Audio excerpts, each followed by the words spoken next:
Assalamualaikum warahmatullahi wabarakatuh. Perkenalkan, nama saya Rafli Herwansyah dari kelas 12 TB4.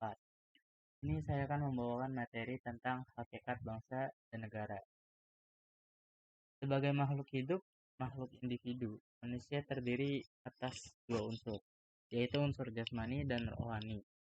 Manusia diberi potensi berupa akal, pikiran, perasaan, dan keyakinan sehingga sanggup berdiri sendiri dan bertanggung jawab atas dirinya. Sedangkan manusia sebagai makhluk sosial tidak dapat hidup sendirian.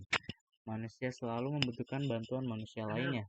Aristoteles menyebutkan manusia sebagai makhluk zoopolitikon, yaitu makhluk yang pada dasarnya selalu ingin bergaul dan berkumpul dengan yang lainnya.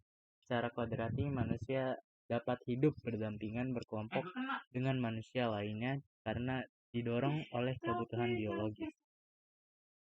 Pengertian bangsa. Bangsa adalah sekelompok orang yang menempati wilayah tertentu yang diikat oleh persamaan nasib, sejarah, dan cita-cita. Menurut Hans Kohn, pengertian bangsa adalah buah hasil karya atau tenaga hidup manusia. Pada umumnya, bangsa memiliki faktor-faktor objektif tertentu yang membedakannya dengan bangsa lainnya. Di antaranya persamaan keturunan, wilayah, bahasa, adat istiadat, aman politik, perasaan, dan keyakinan atau agama. Menurut Otto Bauer sendiri, bangsa adalah kelompok manusia yang mempunyai persamaan karakter. Menurut F. Ratzel, bangsa adalah terbentuk karena adanya hasrat tertentu atau adanya keinginan yang sama. Hasrat tersebut timbul karena adanya rasa kesatuan antara sesama manusia dan tempat tinggal.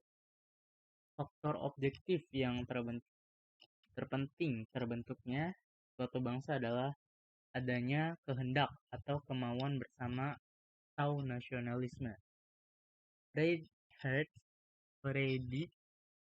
Friedrich Hertz dalam bukunya Nationally in History and Politics mengemukakan bahwa ada 4 unsur yang berpengaruh dalam terbentuknya suatu bangsa, yaitu keinginan untuk mencapai kesatuan nasional yang terdiri atas kesatuan politik, sosial, ekonomi, agama, dan kebudayaan, komunikasi, dan solidaritas. B. Keinginan untuk mencapai kemerdekaan dan kebebasan nasional sepenuhnya, yaitu bebas dari dominasi dan campur tangan bangsa asing terhadap urusan dalam negerinya.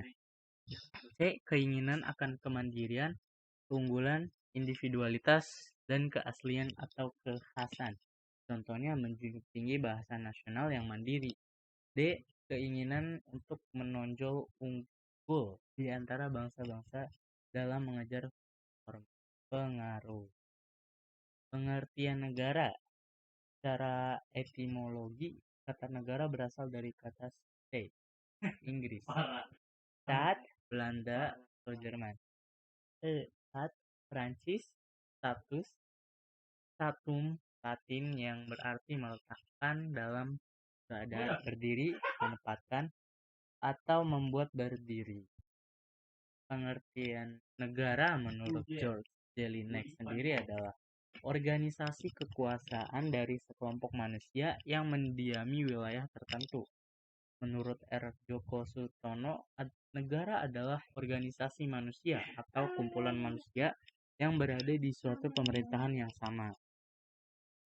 Menurut Max Weber, negara adalah suatu masyarakat yang mempunyai monopoli dalam penggunaan kekerasan fisik secara sah dalam suatu wilayah.